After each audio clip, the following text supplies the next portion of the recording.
व्यवसाय BA पहिल्या मॉड्यूलचं शेवटचं प्रकरण क्रमांक 5. काय करणार आहोत आपण? रचना योजनेचे व्यावहारिक विश्लेषण, थोड्याशा केस स्टडीज घेणार आहोत, बरोबर? मूल्यांकन करणार आहोत, म्हणजे काय करावं काय न करावं, म्हणजे कंपोजिशन स्कीम मध्ये राहणं योग्य आहे की नॉर्मल टॅक्स पे करणं योग्य आहे. बघा, प्रत्येकाला चॉईस आहे, बरोबर? तुम्हाला पाहिजे तर तुम्ही कंपोजिशन स्कीम मध्ये जा, नाही तर रेग्युलर पे करा, पण मर्यादा ओलांडली तर तुम्ही रेग्युलर मध्ये जाणार आहात, बरोबर?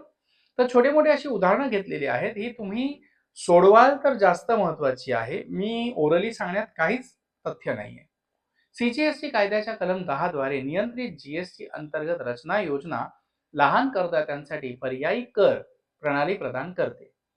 हे प्रकरण हा प्रकरण नाही, परत पुन्हा AIचा गैरवापर, केस स्टडीज, गंभीर मूल्यांकन, सामान्य त्रुटी आणि शिफारस केलेल्या अनुपालन पद्धतींद्वारे व्यावहारिक दृष्टिकोन सादर करते.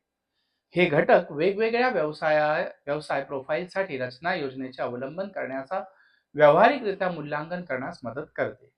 ओके, केस स्टडीज घेतलेल्या आहेत. घरगुती वस्तूंचा व्यक्ती आहे, त्याची वार्षिक उलाढाल किती आहे? 75 लाख. आता 75 लाख शून्य किती आहेत? 5. आणि घरगुती वस्तू विकतोय म्हणजे टक्केवारी किती आहे? 1. 75 लाख, 2 शून्य गेले, 75,000, बरोबर? तर बघा, रचना योजनेत त्याला किती पे करायचं आहे? 75,000. पण हेच समजा तो नॉर्मल मध्ये असेल तर 75 लाखावर 12% त्याला किती पे करावे लागणार आहे? 9%. आणि हे 75 लाखाची वस्तू त्याने आणली होती समजा 5 लाखाला. 5 लाखावर समजा जास्तीत जास्त त्याने 18% व्याज टॅक्स पे केलाय, बरोबर? तर त्याचं किती झालंय? 90. आता त्याने सरकारला देणं बाकी आहे 9 लाख आणि ऑलरेडी ITC किती आहे त्याचं? 90. म्हणजे नेट देयक किती आहे त्याचं? 8,10,000. निष्कर्ष काय निघतोय? कमी कराचा भार आणि सोप्या अनुपालनामुळे रचना योजना आर्थिकदृष्ट्या फायदेशीर आहे, बरोबर? उत्पादक पकडला. इकडे कोण आहे उत्पादक? फर्निचरवाला आहे. उलाढाल आहे 1,20,00,000. आता 1,20,00,000 वर 1% म्हणजे 2 शून्य गेले, 4 शून्य होणार, 1,20,000. पण समजा याच्यावर 12% असते तर 14,40,000 त्याचं देणं बाकी आहे, बरं? आणि तो माल त्याने किती आणला? कच्चा माल त्याचा समजा 6,50,000. तर 6,50,000 वर 18% म्हणजे 1,17,000. आता 14,40,000 देणं बाकी आहे आणि 1,17,000चं त्याला बेनिफिट मिळतंय बाय डिफॉल्ट. म्हणजे त्याचं निव्वळ देयक किती आहे? 13,40,000. आता इकडे 1,20,000 भरायचे आहेत आणि इकडे 1,17,000 काही न करता बेनिफिट मिळत आहे. एखादा व्यक्ती काय सांगेल? जाऊ दे, नॉर्मलच पे करतो ना, जेवढा मी कच्चा माल जास्त आणेन तेवढा मला बेनिफिट मिळत आहे, म्हणून मला नकोय. हे जरी 60 लाखाचं असतं तरी 60 लाखावर 18% 10,48,000 झाले असते, त्याला ITC मिळालं असतं, बरोबर? अर्ध्याचा माल जरी आणला असता तरी त्याला ITC जास्त मिळतंय, बरोबर? म्हणजे त्याने कंपोजिशन स्कीम मध्ये राहून फायदा आहे. पण एखादा माझ्यासारख्या व्यक्ती, अरे नको रे ती कचकच, जाऊ दे, 18% 12% कोण ते मगजमारी करणार आहे, आपण 1% 1,20,000 देऊ, मोकळे हो. प्रत्येकाची वैयक्तिक चॉईस आहे, त्याने GST कंपोजिशन स्कीम मध्ये राहायचंय की साधारण स्कीम मध्ये जायचंय. ओके, ITC लाभाशिवाय उच्च इनपुट कर रचना योजनेअंतर्गत उत्पादन खर्च वाढतो. निष्कर्ष, रचना योग्य नाही, ITC सामान्य GST चांगला आहे. ओके, केस स्टडी 3 कसली आहे? रेस्टॉरंटची आहे. मग रेस्टॉरंटवर टक्केवारी किती आहे? 5 लाख. 40 लाखावर 5%, 5 चोक 20 म्हणजे 2 लाख, ही त्याची रचना योजनेअंतर्गत, बरोबर? पण तो काय काय करतोय त्याच्यावर अवलंबून आहे. सेवा करत आहात तुम्ही तर 6%, त्याचं इकडे ती 32 लाख दाखवलेलं आहे. 32 लाखावर 6%, 6 दुणे 12, बरोबर? 1 गेला, 6 त्रिक 18, 18 अधिक 1 19, 1,92,000. बघूया, बघा आलं. हे सोपं असतं, ठीक आहे. आता बघूया रचना योजनेचे फायदे विरुद्ध मर्यादा. फायदा काय आहे? खूपच छान की उलाढालीवर फक्त 1%, 5%, 6% म्हणजे कमी दर आहे.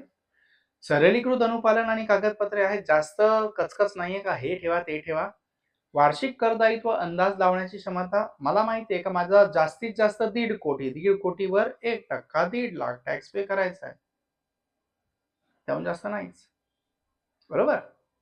मर्यादा आपल्याला आधीपासून माहिती आहे. 5% असेल तर 7.5 लाख. लहान आणि स्थानिक व्यवसायांसाठी योग्य आहे. तिमाही पेमेंटमुळे प्रशासकीय भार कमी होतोय आणि लेखा गुंतागुंत कमी होते. हिशोब ठेवायला खूप सोपं आहे. मर्यादा, त्याला इनपुट टॅक्स क्रेडिट मिळत नाहीये, तो करबिजक देऊ शकत नाहीये, तो आंतरराज्य जाऊ शकत नाही, म्हणजे त्याच्या बिझनेसचा व्यवसाय विस्तार होऊ शकत नाही, ग्रोथ होऊ शकत नाही, बरोबर. तो ऑनलाईन विकू शकत नाही, बरेच आजकाल काळच आपला जमाना ऑनलाईनचा आहे, बरोबर. उलाढालीची मर्यादा स्केलेबिलिटी आहे. हवं असलं तरी तो स्वतःचा व्यवसाय वाढवू शकत नाही, पण ज्यांनी वर्गात लेक्चर अटेंड केलेले आहेत त्यांना मी एक दिलेला आहे, एक गुरु किल्ली दिलेली आहे की 1.5 करोडची मर्यादा तुमची ओलांडायला आली का तुम्ही काय करायचं. सिक्रेट आहे. क्रेडिटेबिलिटी नसलेल्या पुरवठ्यामुळे B2B स्पर्धात्मकता तोटा. करदात्यांना केलेल्या सामान्य चुकी काय होऊ शकते. आता चूक माणूस चुकूनच करतो. परीक्षेत कधी कधी तुम्ही जे वाचण्यासाठी एवढे एवढे छोटे छोटे कागद घेतलेले असतात ते राहतात, मग पकडले गेल्यावर काय म्हणतात, चुकून राहिलं, बरोबर. चूक ही चुकूनच होते, ठीक आहे. पुरवठा बिलऐवजी कर चलन चुकीच्या पद्धतीने जारी करणे, बरोबर. परिणाम काय होईल, मगाशीच सांगितलं मी तुम्हाला, कायदेशीर दंड आणि रचना लाभाचे उलटीकरण. नियमित योजनेत स्थलांतरित न होता उलाढालीची मर्यादा ओलांडणे, कर मागण्या आणि पूर्वलक्षी दायित्व. अगदी सुरुवातीपासून ज्या दिवशी तुम्ही मर्यादा ओलांडली त्या दिवसापासून आजपर्यंत तुम्हाला टॅक्स पे करावा लागणार नॉर्मल रेटने. न कळत आंतरराज्य विक्री केली, पात्रता उल्लंघन झाले. बोर्ड आणि कागदपत्रावर कंपोजिशन स्कीम करपात्र असा उल्लेख नाही केलाय, दंड. कंपोजिशन योजनेतून असून ITCचा दावा केला, व्याजासह उलटीकरण. Amazon, फ्लिपकार्ट अशासारख्या याच्यावर विकलं तर स्वयंचलित अपात्रता. एकूण उलाढाल आणि करपात्रता उलाढालीमध्ये गोंधळ घालणे, योजनेचे चुकीचे वर्गीकरण. मग अशी सांगितल्याप्रमाणे की सरकारी जेवण फ्री मिळू शकतं. ओके, कुठे, जेलमध्ये. कंपोजिशन डीलरसाठी सर्वोत्तम पद्धत, शाश्वत अनुपालन आणि खर्च क्षमता कार्यक्षमता सुनिश्चित करण्यासाठी खालील पद्धतींची शिफारस केली जाते. काय ठेवायचे तुम्ही लक्षात, तर एक, नेहमी पुरवठा बिल जारी करा, बरोबर. करपात्र आणि करमुक्त इनपुटसाठी खरेदी रेकॉर्ड स्वतंत्रपणे ठेवा.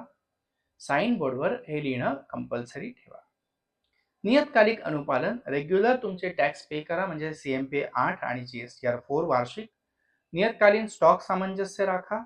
उंबरठा ओलांडू नये म्हणून नियमित उलाढालीचे निरीक्षण करा, बरोबर. पुरवठा साखळी व्यवस्थापन, आंतरराज्य गुंतागुंत टाळण्यासाठी स्थानिक पुरवठादारांशी व्यवहार करण्यास प्राधान्य द्या. TCS, TDS लागू केलेल्या प्लॅटफॉर्मवरून खरेदी टाळा. खर्चाचे परिणाम मोजण्यासाठी इनपुट कर घटनांची गणना करा. किंमत आणि ग्राहक संवाद, रेग्युलर कॉन्टॅक्टमध्ये राहा. विस्तार योजना, म्हणजेच वाढवायचं असेल तर तुम्हाला निघायचंय कंपोजिशन स्कीम मधनं बाहेर, बरोबर. निर्णय चौकट, व्यवसाय रचना निवडावी का, हे तुमच्यावर आहे, बरोबर. तुम्हाला तुमचा बिझनेस कुठपर्यंत न्यायचा आहे त्या हिशोबाने तुम्ही निर्णय घ्यायचा आहे की मी कंपोजिशन स्कीम मध्ये जाऊ की कंपोजिशन स्कीम मधनं बाहेर जाऊ.